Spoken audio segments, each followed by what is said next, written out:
stop doing this. Oh my gosh, so difficult. And start doing this. Easy. And soon you'll increase your breath hold with at least 1 minute. So what are you doing wrong? Well, you're holding your breath as long as you can, right? That's what you're doing wrong. So let me tell you how you can do things right so your body and mind can adapt and eventually you can hold your breath longer. So first I'm going to tell you how many times you have to hold your breath and how long you have to hold your breath. Then I'm going to give you an advanced version of this to spice things even more up. And then I'm going to give you a bonus tip on how you can hold your breath even longer, so stick around till the end of this video. What is up guys, my name is Gert Leroy, I'm a freediving instructor, I'm a former national record holder, and for the last decade of my life I've been experimenting with and discussing breathing and breath holding techniques with the best freedivers in the world. And all this knowledge that we have gathered in the freediving community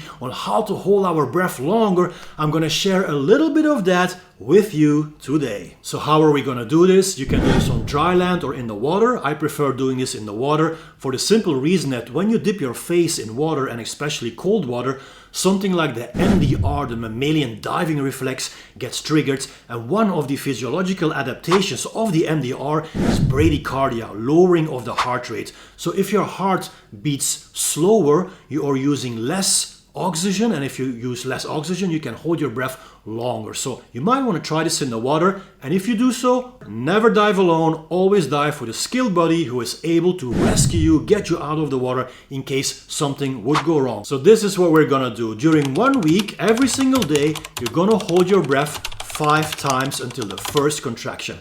Now a contraction is a spasm of the muscles around your respiratory system. Most of the time it's going to be your diaphragm, but it can also be muscles in your neck or in your chest, and they contract. They are the result of higher levels of CO2. So the longer you hold your breath, the more CO2 in your system, and eventually higher levels of CO2, they will trigger those contractions. Now a contraction can be seen as some kind of internal hiccup. And some people might say, I don't have contractions. I've been hearing this quite a lot. You do. You do have contractions. You're just not aware of it. So before you jump into the comment section and tell me I don't have contractions, try to be more aware of what is really happening in your body, and then maybe, hopefully, you will get to that point that you realize you do have contractions. And when you know you have contractions, then you can stop your breath hold at the very first contraction, right? So 5 breath holds in one session with 2 minutes rest in between. So you start with 2 minutes rest, or 2 minutes preparation, however you want to call it. Then you're going to hold your breath until you feel this first contraction. If you don't feel a contraction because you're not aware of it yet, then just try to localize that first definite urge to breathe, this very first uncomfortable feeling that says, yeah, you know what, I'd like to breathe now. When this first contraction manifests itself, you're just gonna simply start breathing again. First you do 5 recovery breaths, 5 of those, and then again 2 minutes rest. You repeat this process 5 times. Within one session you will see that when you proceed in this, breath hold number 2, 3, 4, the time that it takes you to get your first contraction will increase. So on your first breath hold, maybe it's 30 seconds until your first contraction. On the second breath hold, it might already be 35 seconds. On the third breath hold, it might be 40 or 45 seconds. Who knows? By the way, it's just a number I'm giving you. If your numbers are different, that's totally okay. It's just an example.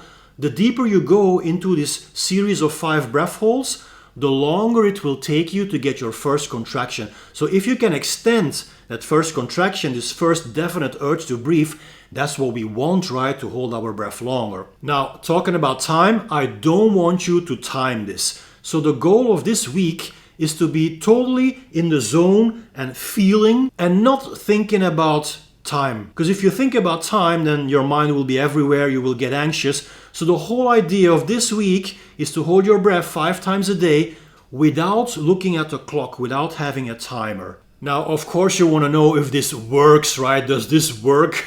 So yes, you can time your very last breath hold, which is the 5th breath hold of day number 7. So if you start on Monday and you end on Sunday, then on Sunday, on your 5th breath hold only, you can time. So you can time when you have your first contraction, And you can also keep on holding your breath longer than the first contraction, only on that fifth last breath hold of day number 7, because, well, you want to put yourself to the test, right? You want to know how long you can hold your breath. So on that fifth breath hold, you go beyond that first contraction, just hold your breath as long as you can, and then you can use a timer.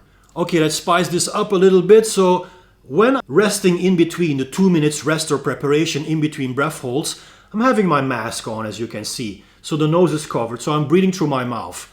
That is practical, but not the best situation. So best situation is to breathe through your nose. Now, if you're wearing a mask, that becomes difficult. So you might want to try to, when you have these 2 minutes of rest, to put a mask on your forehead so your nose becomes free and you can do the preparation through the nose. 2 minutes nose breathing, more nitric oxide.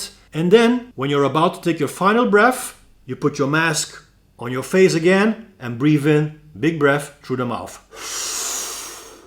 And hold your breath. If you're comfortable with this, or if you've been doing this longer than a week, like several weeks, and you just want to change things up a little bit, you can actually do this at the bottom of the pool as well. So therefore you're going to have to exhale. So instead of taking a big breath, now you're going to have to exhale a little bit, just enough to get you sinking. And the moment you touch the bottom of the pool, you don't exhale anymore, you keep the air in. So this is going to be on partially empty lungs, depending on your body composition. Some people are more buoyant than others. It depends on the bone density, on how much fat percentage you have. So try the same exercise, but after exhaling at the bottom of the pool.